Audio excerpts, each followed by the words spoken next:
Hello. Welcome to our program. My name is Don Cooney. I'm an associate professor in the School of Social Work here at Western Michigan University.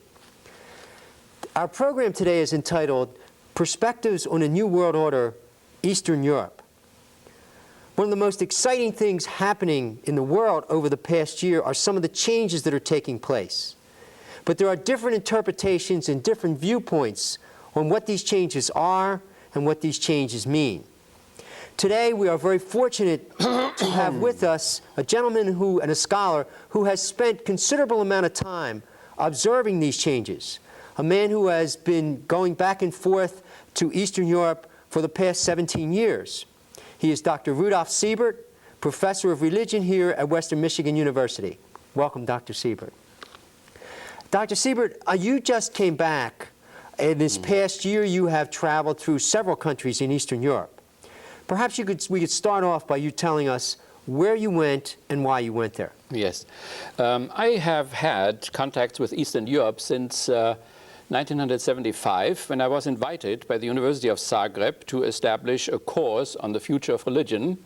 And then from 1975 on, every year we met there, an international group of scholars from all over the globe, including last year, April, in spite of all the turmoil.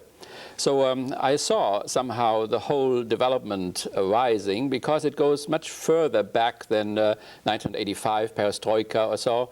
I think the present crisis, or whatever is happening now, has started much earlier, and one could see it through all these years. One could see it coming. So in that sense, it was not so much of a surprise, I think, for all those people who had contact with these countries.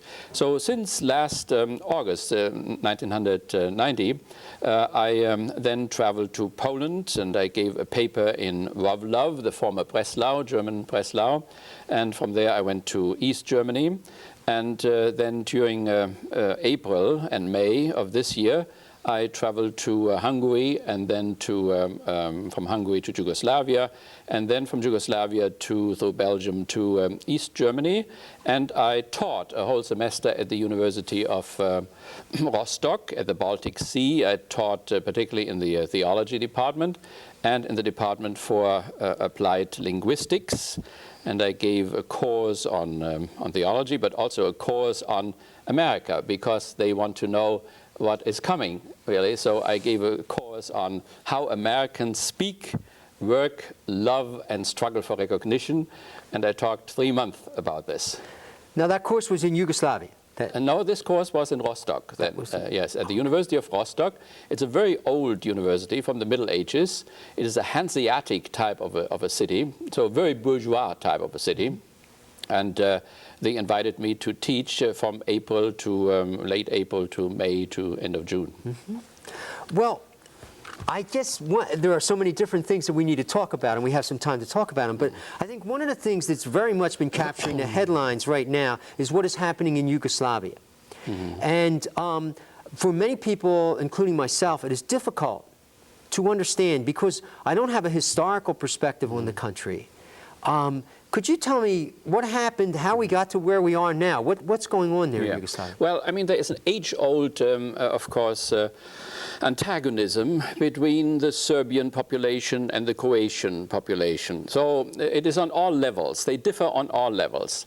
The Croatian population is Roman Catholic. The Serbian population is Orthodox. The Serbian population has voted to a large extent for socialism. Croatia has voted for nationalism. And so, of course, also Croatia was always inclined toward the West. Serbia is more inclined toward the East. And now, after Tito, and then after the whole communist type of regime somehow weakened, at least, then those old contradictions and old antagonisms just came to the surface again. So, for instance, the head of the Croatian state is, of course, has been in prison. The communists imprisoned him for years, and in a certain sense, of course, that is his perspective now, is understandable. And of course, he is a devoted nationalist who goes back into Croatian history. He has designed old uniforms for his soldiers, uniforms from the 19th century. So there is a lot of history behind all of this, and a lot of pain and suffering and mutual resentment. It sounds like there's a great deal of bitterness between the Croatians and the Serbians, which doesn't seem to be easily healed. Do you think that it's going to be healed, or what's going to happen here? Let me tell you a story, because then it gets clear, I think. In our course in Yugoslavia in April of this year in Dubrovnik, a Serbian woman wanted to speak in the course. And usually all the Yugoslavs who were there were Russians there and everybody, but the Yugoslavs are mostly Croats, were mostly Croats. So this Serbian woman wanted to speak. They didn't want her to speak. I said, we are an international course. Everybody can speak. So finally we let her speak. But then she wanted to do more than speak. She wanted to somehow to make an appeal for 30 Serbs who had been taken prisoners by the Croats, and she wanted to somehow to make an appeal to the government in Zagreb that they should be set free. Right away, the Croats, of course, said, "All these Serbs are terrorists," and and she begged us that we should do something, and I explained to her that we were an international group and that this was a legitimate government with a legitimate administration of justice and legitimate police and so on and so on. Then she came back again at night and she begged again, and finally she started weeping, and it was not made up, it was really genuine. And she said, "You are guests coming in, you see us suffer, and then you leave again and leave us in our pain and so on. You want to be Christians and you don't do anything, you are humanists and you don't do anything," and so on. As she went on to talk about this, I thought about the whole conflict, and I remembered, of course, that the Croats made the last attempt of forced conversion in the 40s, whereby Serbian children were killed in order to force them into Catholicism. Then as late as the 1940s. 1940s, yes. And the Archbishop of Zagreb did not oppose it. He just kept quiet and so on. Then, of course, the Croats were allied with Hitler, of course. In Hitler's documents, people found recently that he wrote down that the Archbishop of Zagreb is the pillar of National Socialism or fascism on the Balkan and so on. Then the Croats built two concentration camps around Zagreb, of course for Jews, but also for a lot of Serbs. Serbs were sent to Germany for forced labor and so on. So this is where the bitterness comes from. And I thought, you know, how can I impose on this woman now that she should be obedient to this type, to a Croat government now? And so I signed the petition. So it's deep-seated, and there's it's ongoing, and it's not too likely. I guess what a lot of people wonder is if Yugoslavia and the ethnic violence that has happened there isn't sort of symptomatic of what is going to happen throughout Eastern Europe and Russia. Yeah, and of course it has something to do, you know, with of course, nationalism, but also with capitalism. In the same course, before that happened with the Serbian woman, a young Croat scholar whom I know since all these years, I saw him growing up, so to speak, and he was a committed communist all these years, and a youth leader of the communist youth group, and so on and so on. But in recent years, he converted, particularly under the influence of West Germany. He went to the Goethe Institute, learned German, and so on. And also got the whole neoconservative type of philosophy. And so he appeared this time, and suddenly we found out he had turned around and now attacked his old Marxist teachers in Zagreb, particularly Petrovic and so on. He really engaged in patricide in a certain sense, in the Freudian sense. And he attacked particularly Glebe Möller, a very famous a scholar from Denmark, and it became so bad that I had to do what I seldom do, namely to put somebody on his place, and so I did.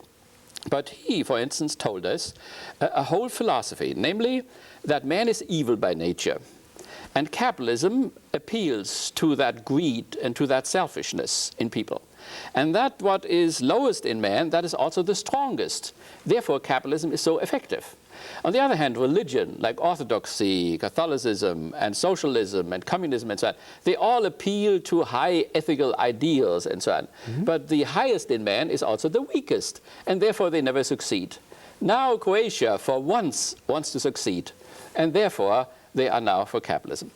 The strange thing is, I mean, world religions have also said this sometimes, that man is evil by nature, but they have always shown ways of salvation in a certain sense, ways of redemption. No, not with him. Man is evil by nature, and the capitalistic system appeals to this selfishness and this greed, and therefore it is the best thing. Somehow he made a deal with the devil. And I think that this is a strong factor in the whole Croatian nationalist movement, in spite of the fact that it is, wherever it happens, this nationalism now, because it seems that the whole capitalistic philosophy, you know, me and greed and all this, that this does not only affect individuals, but also ethnic groups. Now they say we Croats, or we Slovenians, or we people, and so on and so on.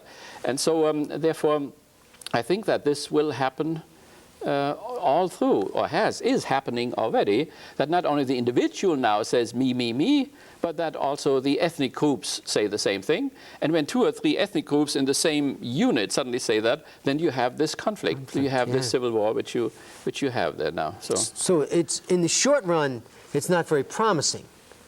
Well, you see, the funny thing is that this type of nationalism is not even agreeable to the capitalistic movement, because Western Europe, you see, is now integrating in order to make space for the multinational corporations and so on.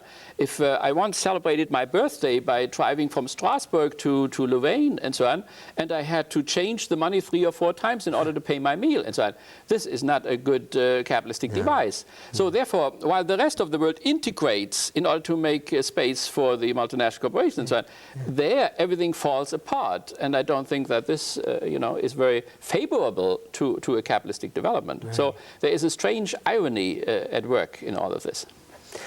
How about the conditions of the people? Are the conditions of the people deteriorating? It would seem to me that with so much struggle going on, there is not any kind of cooperation which is needed for society to develop. Yeah.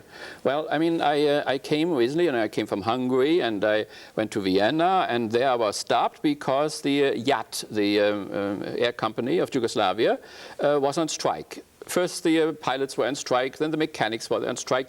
I took an Austrian plane to Belgrade, then I was stopped in Belgrade. Nothing moved on this whole airport. I had to sit there a whole day long and look at these signs, and everything stood still and so on. And I had to force them to pay vouchers for hotel and for food which they didn't want to do and so on.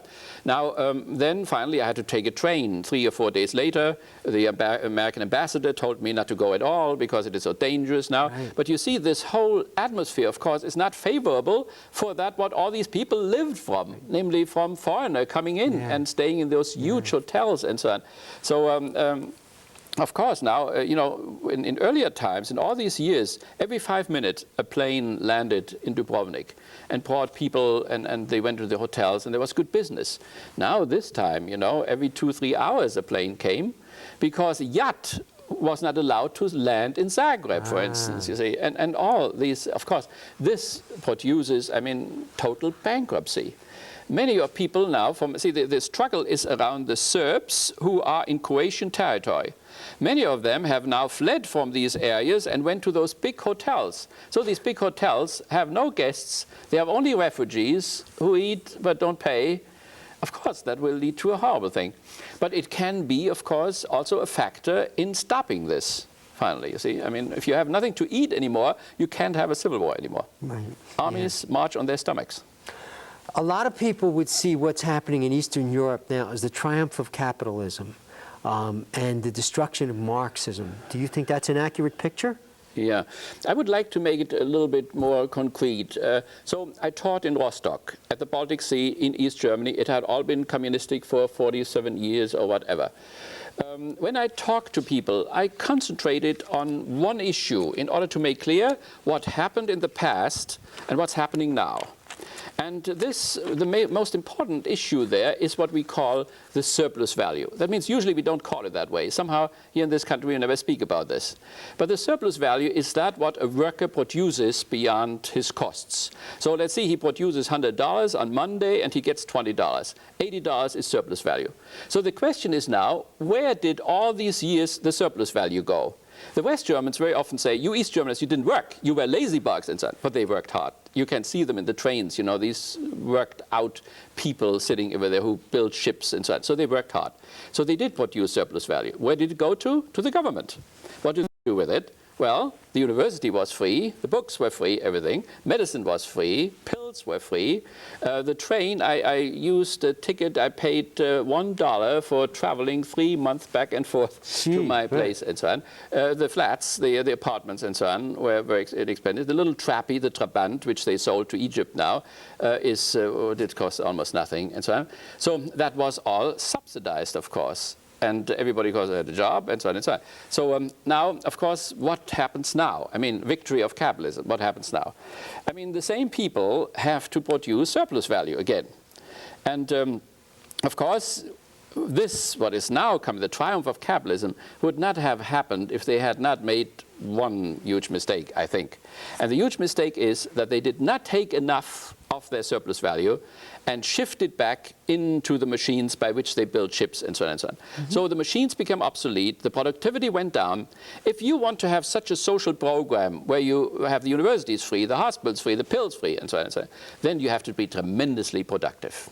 And so on one side, they had these huge social programs where everybody was taken care of. On the other side, they had the level of productivity went down. I think that brought about a situation in which then, capitalism looked more attractive. Now, what is that now? I mean, what will happen in Rostock now? Well, in Rostock will happen now what happened before 1945. People work hard. Their surplus value goes not to the state, but to the corporation. The corporation will take more of it and shovel it back into the machinery. The machinery will be better, people will be more productive, people will also produce more surplus value, and so on. But now the surplus value is now in the hands of private people whom nobody has voted in or whatever. They may not even want to pay a gains tax or whatever. Yeah. So they may also take the money and go to South Africa, or go to Mexico, where they find even cheaper labor than in Rostock, and so on. So it will not stay in the country at all. So this is, on one side, you could say, the defeat of real socialism, as it was called, real socialism or state socialism. And on the other side, the victory of capitalism. And the victory of capitalism comes with a tremendous sophistication of the instruments of production, tremendous communication, telephone, television, and all this, and a mass market of commodities, which of course tremendously attractive. I mean, in East Germany, most people voted for a Mercedes or so, or voted for the German mark, of course, So democracy means for them to have a Mercedes, or to have at least a better car, or their own house, and so on and so on. Right. Okay. Well, do you think that this is a repudiation, or I would say not so much a repudiation, but sort of a disintegration of the Marxist philosophy? Well, it depends now, whom you ask. That means there are at least 7 perspectives on this thing. So if you ask, of course, a Stalinist, you get one answer. And there are such people around, of course, everywhere. If you ask a Leninist, like Gorbachev, you get another answer, If you ask a reform communist, like Dubček in Prague, you get another perspective of it, right? So these are the, and if you ask a Praxis philosopher, like Habermas in Frankfurt, you again get another answer. These are the pro-socialistic people.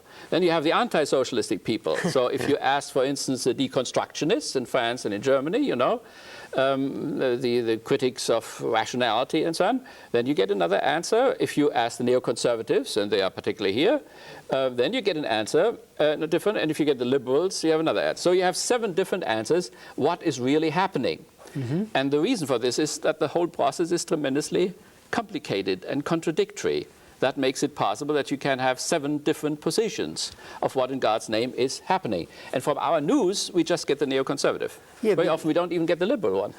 That's true. I think the way the developments in Eastern Europe are presented in our media is that this is a justification of the capitalist position and clear proof that Marxism is a failure. Yeah.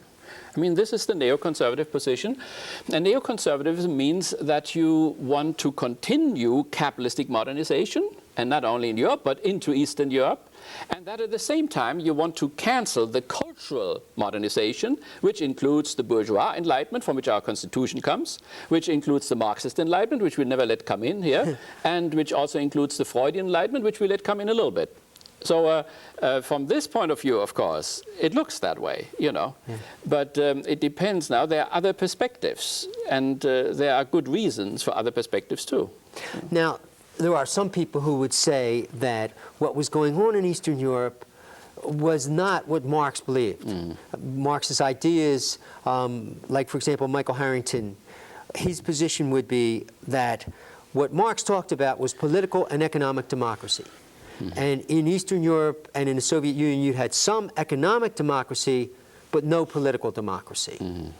So therefore, what happened, the disintegration of that kind of a system, had very little to do with what Marx was really talking about, because that wasn't true Marxism. What do you think of that? Yeah, I mean, my friend, great friend, Walter Dirks, a great journalist in Europe and so on, if somebody would say, well, you spent your whole life now for Christianity and socialism, and what now, and so on, he would say, how can something collapse which has never existed? You know? But he would say the same thing about Christianity as well. So, and there is some truth in this. And so on. But I think it is a very differentiated type of thing. I think that Marx himself already may have made some mistakes, for instance, by emphasizing the human potential of work and tool almost as much as Jefferson or so, you know, some of our people here, thereby blended out or neglected other things. For instance, language and memory, or a struggle for recognition or so. Other human potentials were not focused on. And so a certain one-sidedness, I think, was in the picture from the beginning. Maybe you need this one-sidedness if you want to achieve something. Now, of course, this description of the bourgeoisie and its revolutionary force right in the beginning of the Communist Manifesto, of course, is quoted today because it's such a beautiful description of what is happening, really, you know. This is ironical, I would say. But then, you know, as far as Lenin is concerned, one has to ask, you know, if he is really legitimated by Marx, or to what extent what he did was legitimated. And many people would, it depends again, you know, which perspective you take. Right. But the Praxis philosopher, for instance, would say that Lenin's revolution was not really legitimated by the Marxian teaching. I mean, Marx never thought that socialism should start in Russia, one of the bourgeois-wise most backward areas, and so on. So, and then, I mean, everybody is in agreement, I think, except a few Stalinists, that Stalin was a horrible deviation, you know, as much as the Inquisition is a deviation from the teaching of Jesus, so was, you know, Stalin a deviation, and so on. And now, to what extent now, you know, Gorbachev and Perestroika and Glasnost is obviously an attempt, you know, to recover some of the genuine elements in Lenin, the late Lenin, that means the Lenin after the revolution, after the 12 capitalistic countries had intervened, and after he had overcome this intervention, after he had been assassinated by a co-ed, a medical student far to the left of him, and was ill because of this. At that time, he developed this idea of peaceful coexistence and so on, and of course Gorbachev took that up again, but under a completely different perspective now. At that time it was one country, one socialistic country among all these capitalistic countries. This time I think behind the Gorbachev idea is that if one wants to reach alternative future number 3, let's call it that way, the realm of freedom beyond the realm of necessity, which Marx had in mind, if one wants to reach that, and on the way one gets into such a situation where you have two blocks which can annihilate each other in 25 minutes, then this has to be stopped. Because with this type of a procedure and a methodology, where you will get to is alternative future number 2. That means a global Hiroshima, without capitalism to be sure, but without socialism as well, and no realm of freedom whatsoever. I think that this is the deepest ethical motivation behind perestroika, which is started out as a revolution from above and elicited a revolution from below, which I think got out of hand in a certain sense because of the nationalistic movements. I'm not entirely sure if the establishment, the Russian establishment, when they started perestroika, were really aware, you know, of the power of this nationalistic potential from Lithuania to the Ukraine, to Yugoslavia, to Hungary, and everywhere. So that's a real sticking point, is that ethnic. It's interesting to me, in South Africa with the developments, they talk a lot about black-on-black violence, but you don't hear the term white-on-white violence, and I guess there's a lot of same principles there. You know, I would say now, in this whole chaos, I mean, the President, Bush, has, of course, a neoconservative position. Right. But there is great wisdom in it, in a certain sense, that he is afraid, for instance, of anarchy. You know, for a bourgeois like he is, anarchy is, of course, worse than Stalinism. That is something, there's no leadership, you don't know with whom to talk and all this. And then, of course, I think that President Bush is also frightened from the other side, nationalism and fascism and so on. I mean, 15 Russian republics, each of them having the atomic bomb and each of them being nationalistic, you know, is a nightmare which is as great as anarchism, but 100 times greater than Stalinism or whatever we had. So one has to see that out of this whole thing, nothing worse comes out. And I think the American government, in its support for Gorbachev, has really follows at this time a wise course. Yeltsin, you see, made a great mistake in the first session after the coup d'etat, you know, where he said, and now with one stroke of the feather, or an edict, I will outlaw the Communist Party. That's what every fascist state does on the first day, to outlaw the Communist Party, and that outlawing is then called democracy. And done in the name of the people. But I was amazed, you know, that our foreign policy caught that right at the moment and shifted, you know, after 2 or 3 days to support Gorbachev, in the hope, you know, that a central government can be established, which has a monopoly in terms of force and atomic bombs and so on, and Gorbachev will preside, or somebody else will preside over it. How would you define socialism? Were these socialist countries? What does socialism mean? Well, if one takes all human potentials into consideration, and not only now production and distribution and so on, I would dare to define it, you know, in terms of a non-violent communication. Obviously, also communism has something to do with communication. A non-violent intersubjectivity, an undamaged intersubjectivity, characterized by the attempt of mutual understanding and mutual recognition. See, the recognition which we have in capitalistic countries is, of course, an asymmetrical one. The workers recognize Ford, but for Ford, the workers are means of production who have to produce a surplus value. That is not symmetrical recognition. We could also say socialism aims at mutual recognition, it aims at universal solidarity, it aims at the end of any form of master-servant relationship. There should not be somebody who appropriates from the collective the surplus value without having worked. Yeah, I see. So therefore, socialism, whatever it may be as an economic theory, whatever, it has a normative core. And this normative core means intersubjectivity without force, without violence. And if you see this definition, then you see also the horrible deviation which has taken place in Eastern Europe. And you understand why my friend Walter Dirks will say, how can something break down which has never existed? I see what you're saying. Well, what about the transition now? Certainly there is movement here. These countries are moving in a new direction now. And how hard is this on the people? Is it very hard on the people? Or at least before, there were some programs in place to make sure that people had their basic needs met. Is that the case now? Yeah.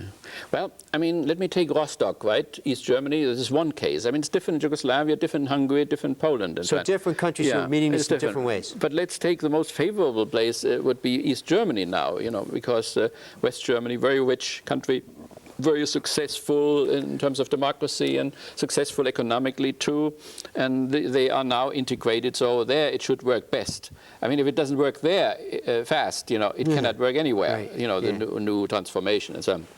Now, in Rostock itself, it has 40% unemployment. During summer, it went up to 50% unemployment. The harbor, it has a huge harbor, which was the only real harbor of East Germany as a state. There, everything's empty. 2 years ago, 1.5 years ago, the ships were coming in and out, everything empty, everything stands still, and so on. I drove on a train every day, and one day I sat in a new car. 2 new cars practically had been put together. They were $4 million. Suddenly, it started burning. I was sitting in the middle of it, and the flames came all over. So I jumped out of it, and I took a picture of it. So people had put fire on it. The locomotive engineer died in the process, and so on, out of anger against that what was happening to them. No work and all these support things, you know, which I mentioned before. I was sitting in a streetcar once, and they shouted and screamed at me because I thought I was from West Germany, and so on. So I had to leave the streetcar, and so on. So now, I think what is behind this is, no matter how bad a socialism that was, they did try something, you see. And one thing which they tried was to realize the material human rights. We emphasize the formal human rights, and that means the right to speak, the right to go to church, and so on and so on. But the material human rights we have never formulated. That is the right to work, the right to housing, the right to clothing, to medical health, and so on. We have 30 million people who have no health insurance, you know, and so on. So that is what they introduced. Now you can say, of course, the medical stuff wasn't very good, so, but everybody was taken care of. Nobody would go to a hospital and would ask, you know, do you have money or whatever? And if you don't have any, you have to go somewhere else, or so, you see. Right. So, and now, of course, what the West does, Cole and so on, is emphasizing these formal human rights. They have the right to speak, the right to go to church, and so on. And I think they're very grateful for it. But what they don't want is to lose the material rights, you see. Right. That is the issue. And of course, why we have formulated the formal rights and not the material right is because the formal rights don't cost anything. The material rights are expensive. You have to take it from the surplus value. I see what you're saying. Yeah. So are you hopeful? Do you think things are going to move in a good direction, or you think that there's a setback here and it's going to be tough, very tough going for these people for a while? Well, I mean, see, it has to be answered in a differentiated way. You know, Kalamazoo is split into the north side and the other side, into winners and losers, right? Capitalism means, as President Bush says all the time, the winners and the losers. And somehow that must be that way. I don't know why that must be that way, but he thinks it's necessary. So while these societies, you know, besides having certain material rights and so on, they also tried, of course, to bring more equality among people, right? So the bourgeoisie, the French Revolution, American Revolution, English Revolution, and so on, promised, of course, freedom, brotherhood, and equality, and so on. But you know that we don't have much equality, you know, and we don't have much brotherhood neither. I mean, Philadelphia is the only city, you know, which bombed its own citizens, and so on. Yes, that's right. City of brotherly love, and so on. So we have freedom, which is the freedom, you know, of the corporations to go all around the globe and make as much surplus value as possible, and so on. So now, of course, that is why the Marxist movement started in the first place, because the bourgeoisie had betrayed its own promises, and so on. So, but, you see, from the very beginning, it was very difficult to get those three things together.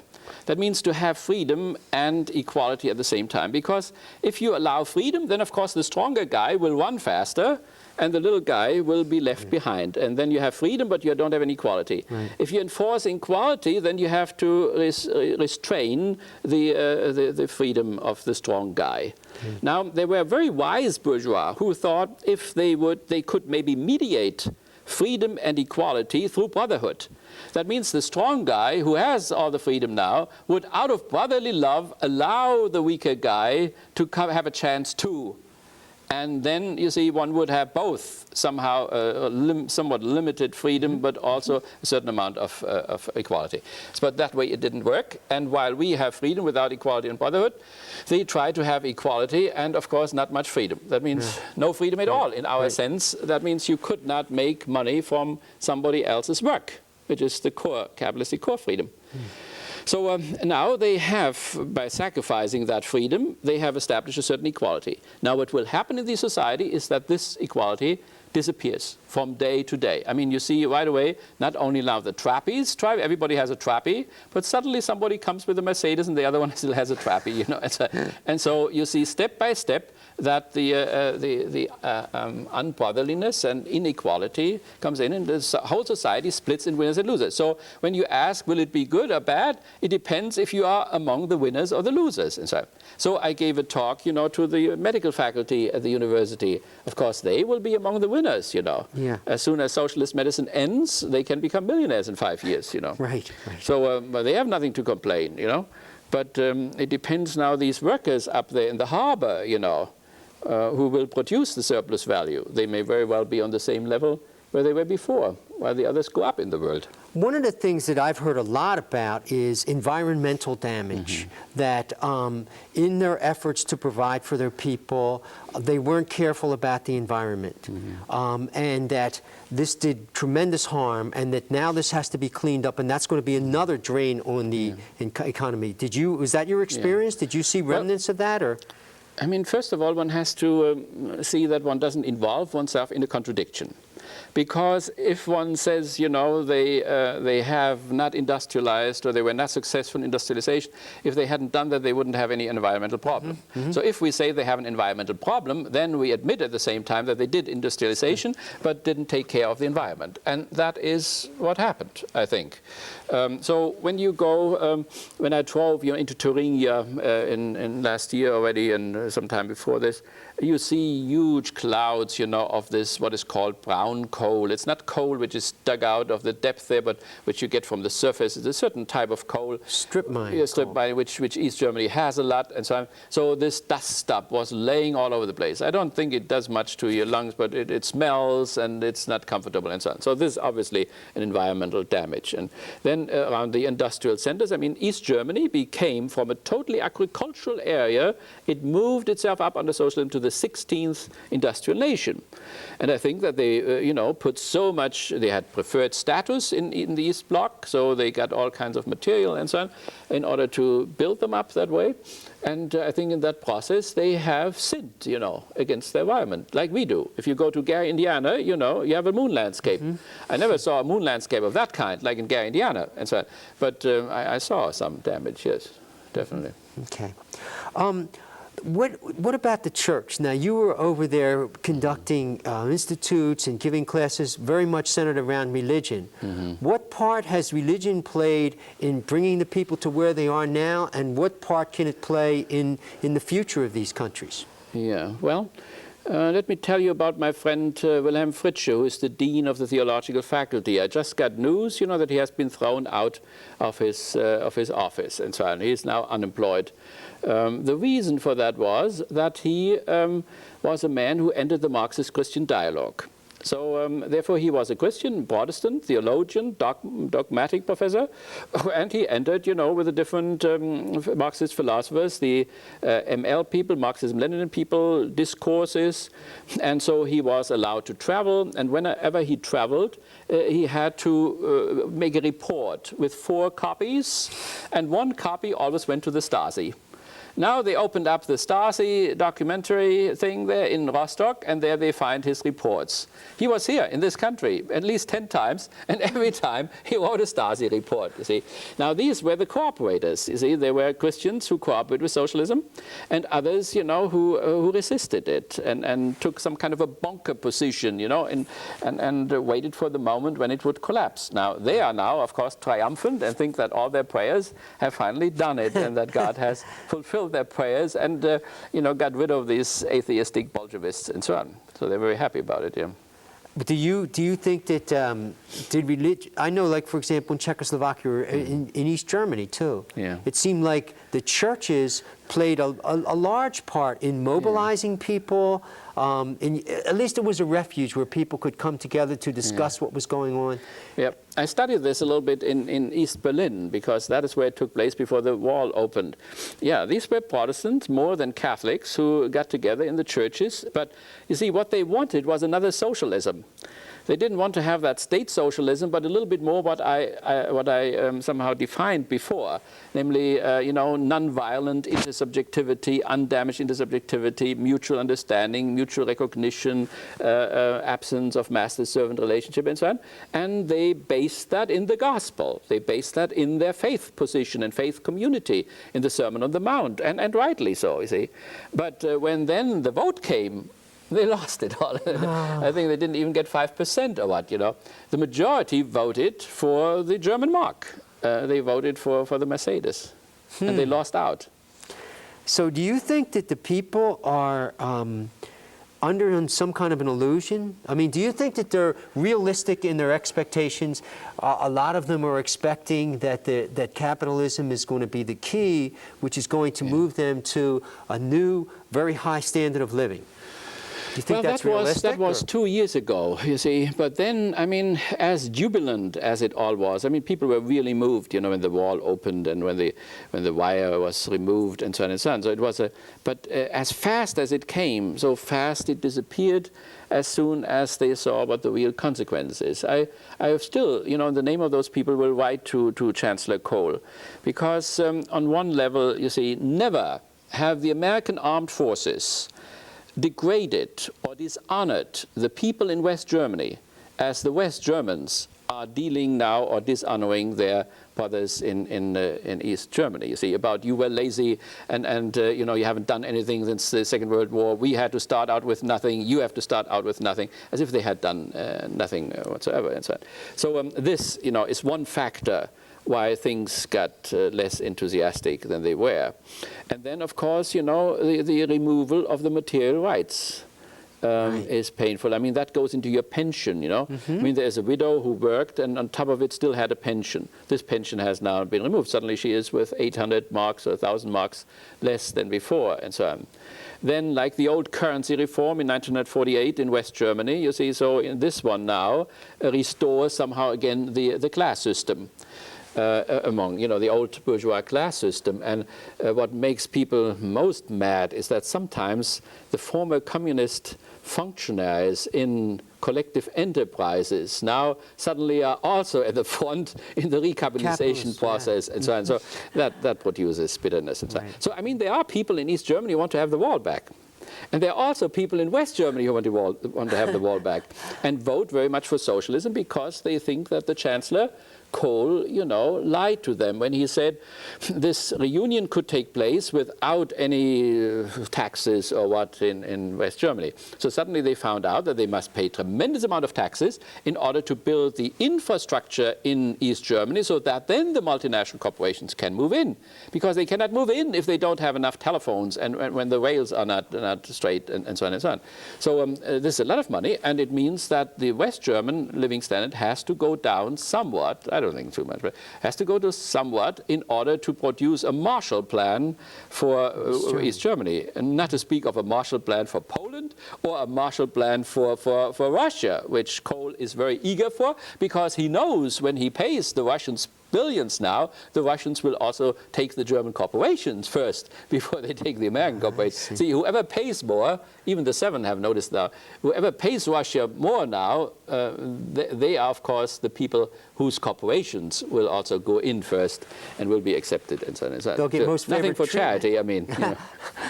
Most favored treatment in trade, huh? Yeah, that's right. Well, it would seem to me that this has enormous implications for the whole world.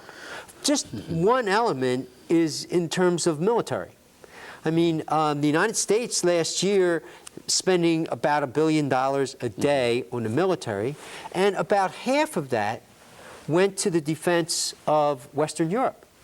It seems like that's not necessary anymore. If it was ever necessary in the beginning, it certainly doesn't seem necessary now. So won't there be a tremendous freeing of money, of capital, that was used for military? Yeah.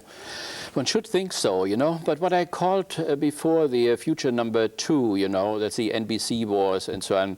I mean, Russia is still the country which can annihilate us in 25 minutes, you see. And so no matter if it remains united or if it becomes 15 republics or so, I mean, just look at the map, you know. It is a huge territory, and even if Yeltsin is right, and they put all atomic weapons now into Russian territory, you know, in the Russian Republic and so on, I mean, it will still be a tremendous fireball, you know, tremendous. I mean, we have U-boats still laying along the east coast, you know. Each of these U-boats, each of them has 4 times the firepower of all the bombs and grenades which were fired in the Second World War. Each of them, you see. So I think that perestroika has reduced, you know, the probability and the possibility of alternative future number 2 by maybe maximally 5%, 4%. Only 5 to 4%? Yeah, I think so. I mean, this is beautiful. I mean, we should be grateful for it, you know. But we should not think, you know, that now everything has been settled. It depends all what becomes of Russia now. If it follows perestroika, you know, then it will go down further. I mean, we will have 10, 20% less possibility, you know, of alternative future number 2. But if it gets into the hands of a Yeltsin, of a nationalist or a fascist, or back to the Stalinists or whatever, I mean, people are aware, you know, in Moscow that the coup d'etat may not have been the last one. Because you have to think, you know, that there are people who have for 17 years, they have been trained in a certain philosophy. See, no American thinks of the surplus value. In 25 years, I have seen one movie in which the word surplus value came. But everybody thinks about surplus value in socialistic countries, you see, because that's what the whole struggle was about. So therefore, they will ask those questions. And if the economic situation does not change very soon to the better, there is the danger, you know, that there will be another coup d'etat. That means from the, we say always from the right, but you could say that it's from the far left rather, you know, in the general. That means from the communist side, from the Leninist side, or from the Stalinist side. Yeah, yeah. As it was, you know, a few weeks ago. Sure. I've been reading lately, I know you didn't go to the Soviet Union in this trip, No. But I've been reading about winter in the Soviet Union and the tremendous fear, because the winters are so fierce there, the fear of starvation, the fear of how are people going to be able to keep warm, how is the society going to be continuing?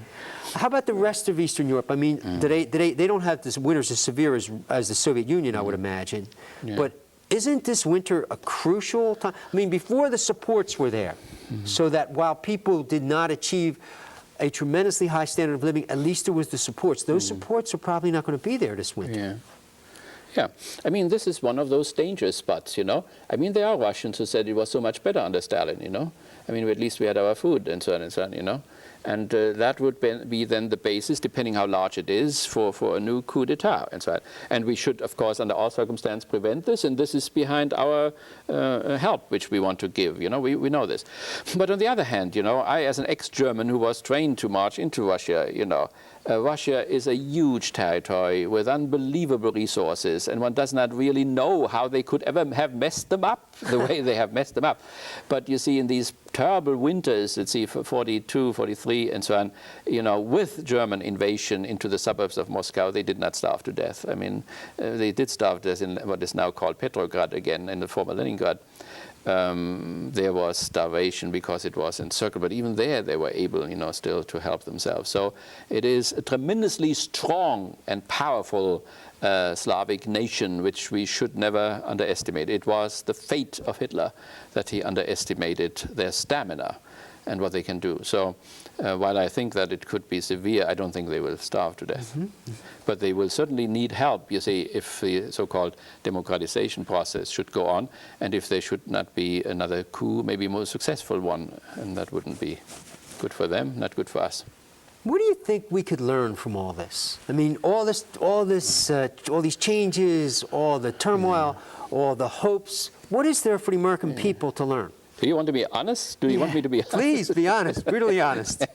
Well, I think most desirable would be if we had our own perestroika and our own glasnost, you see, in the concrete sense that it is beautiful that we have our formal rights, and I'm daily grateful for them, particularly, you know, when I had my own contacts with the FBI and so on, I was grateful for all these formal rights.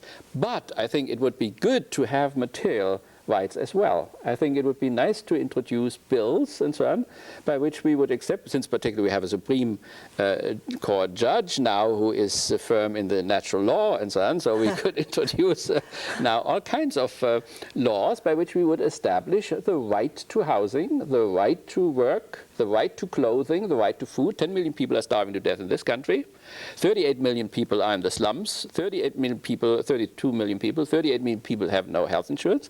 There is a lot of work to be done, right? So, and then also as far as our ideals of our Constitution and the Declaration of Independence and so on, a little bit more equality would be nice, you know, a little bit more brotherhood would be nice.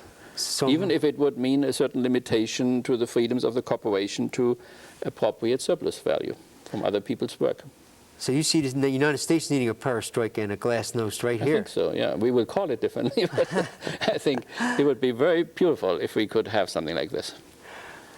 What do you think you're going to see when you go back next year? You'll be going back next summer, to I would Yugoslavia, estimate. yeah, right. Yeah. What will happen? What do you think you expect to see? What do you expect I to see? think that the pressures of the European community, saying we will only take all of Yugoslavia or nothing into our community and so on, may tame down the Croats to some extent.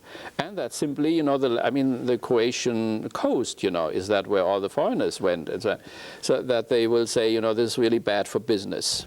I mean, if they are really serious about being capitalistically minded, then they will have to draw this conclusion, that they will ruin the country, beyond recognition if they will not stop that soon and establish a certain security and trust so that corporations will go in whatsoever. Nobody will go in, not even guests, not to speak of corporations in this destabilized situation. So I hope that this, I don't think that ethics will or that religion will bring them to their senses, unfortunately not. But I think that these economic pressures, at least, will at a certain point bring them to their senses, except if they are completely suicidal. So I think that by that time, now there is an armistice at the moment, because the Croats have withdrawn their forces from the camps of the Federal Army. And so at the moment, things are holding, if they will hold forever. I get letters from Croats, who want to have a humanistic Croatia. My beautiful friend Ivan Supek, the former president of the University of Zagreb, we just embraced each other recently again, a beautiful humanistic person. He thinks really there can be a humanistic Croatia. See, there's one side. And on the other side, I will bring from Osijek a family there who are so terribly afraid that their children, they would be murdered. So they have fled to Austria, and I hope I can bring them here. We are just still talking with Washington and so on, because they have not been, it has not been recognized by us that these people can have refugee status or can be political refugees or whatever. So it's difficult. But I think that a certain stabilization will set in, and if it was only because of these economic considerations. So you see that Not things because will they love calm each other. down Huh? just for self-interest. Yeah, they'll not put because aside they love each other or because they are overcome by the Holy Spirit, which would be very desirable, but simply because of these external, mechanical, economic pressures. Do you think it's a good thing if the corporations go in there? You're saying that the corporations won't go in if there is all this turmoil and uncertainty. Well, do you think it's a good thing if they go in? I mean, there are good sides to it, If you see the horrible slobbiness, over there. I mean, that you stand in an airport, and you have to wait for hours, because somebody talks to his lover somewhere on the telephone, or goes to the toilet and doesn't come back anymore. I mean, capitalism, puts people to their task. It disciplines them. Efficiency. I don't like the cruelty with which this may be done. But, I mean, if capitalism moves in further, there will be disciplining, See, nobody could be fired there. I wish that people would work without the fear of being fired. But if they cannot come up to this human level, then they need the same external pressure. You will be fired if you don't function. It's horrible. Or let me put it that way. If our workers, when I go to our workers, I would say we need a little bit more communicative rationality. Can't you stop working and talk with your neighbor a little bit, and drink some coffee and talk about last Sunday and so on. Now, to a Yugoslav worker or East German worker, even not so much, but Czechoslovakian, Polish, particularly Polish worker, I would say, couldn't you stop drinking coffee for once and go to your instrument and do some work, you see? I mean, that is the good side. I mean, the bourgeoisie overthrowing, the whole feudal conditions and the traditional conditions meant, of course, progress, without doubt. Marx has never denied that. Engels was himself a capitalist, never denied that. And no reasonable man can deny this, The problem why people want to go beyond capitalism, that is another one, That has something to do with material rights, That has something to do with equality and so on. See, that's another story. But when you ask me about the transition, from traditional to capitalistic conditions, I would opt for capitalism, yes. If you ask me the transition from capitalism to a more humane society, I would opt for this more humane society. So do you see then, some people talk in terms of a third way. not a pure Marxism, not a pure capitalism, something that combines the best of each? Is that what you would say? Yeah, it is probably a beautiful idea, but it hasn't worked so far. It hasn't worked so far. Yeah. I mean, what Gorbachev has in mind, I think, and I mentioned the Bush administration, it's a good thing that they support him, and I hope they will continue this, Of course, the whole vocabulary which he uses is not ours. When he talks about markets, he doesn't mean our market. He doesn't mean the stock market and so on. He means a socialistic market. Now, if this is something like a third way, it's another question. I doubt it somehow. The socialistic market means that you have still people's owned corporations, because he thinks that socialism is ethically superior to capitalism. And he is hellishly afraid that if you let private people appropriate other people's labor value and so on, that you have a selfish and greedy type of a thing. He would also point out, that we do not let the market go its way all the time. There is government intervention for the saving and loan corporations which got bankrupt, We have to pay unemployment compensation. These are all interventions into the market. We do not let the market, operate by itself. There are 10 million people starving to death because the market does not reach them. And if the government doesn't feed them, the market will not feed them. And so he knows all this. So he doesn't want our market society. He wants to have a socialistic market society in which the corporations are more accountable to themselves. And where when they get bankrupt, where not as it has been, where the government comes in, supports them and keeps them alive and so on, but they can go under. But they will be people-owned. They will not be privately owned. And the same way, let's see, they will have a lease system in terms of agriculture. They will lease land, let's see, for 50 years or for 99 years or so. But they want to make sure that there is a balance between the particular and the universal, between the individual and the community. They don't want to have absolute property, where in the hands of people who have not been voted in, capitalism is not democratic, it's oligarchical. Who have not been voted in, nevertheless make tremendous decisions which affect the lives of millions of people and so on. We only have about a minute and a half left, Dr. Siebert, and I know that one of the things that has distinguished you is that you are a theologian of hope. Are you hopeful now? Do you see the developments as a sign of hope? We have about a minute left for your answer. Answer. I was very hopeful in Rostock, in all my talks and wherever I go and so on. Because I think that, let's say the multinational corporations move in and so on. There is still now the possibility, even in terms of formal democracy, that people can vote out the Christian Democratic Party if it lies, or if it is too selfish, or if it is just for the rich, and so on and so on. There are still a lot of socialistic parties there. There are communistic parties there, and so on. So people, if they want to, they can take the West seriously and can say, you told us about the pluralistic type of political system. Please, let's use it now, right? So, and not having, like in East Germany, again, a block vote, where all parties are under pressure of one and so on and so on. Yeah. But where now, like in West Germany, people are voting now in different states for the Social Democrats and so on, because Kohl lied to them, And that is what they can do now. And there is hope in this democratic will formation. So I would say there is hope in what I call a constitutional patriotism. Not a patriotism which the Germans were used to, a patriotism of blood and soil, but a constitutional patriotism, where one is a patriot because one's country has a good constitution. And that one holds on to this. And that is the Gorbachev line. And I think that's a line which is acceptable to us.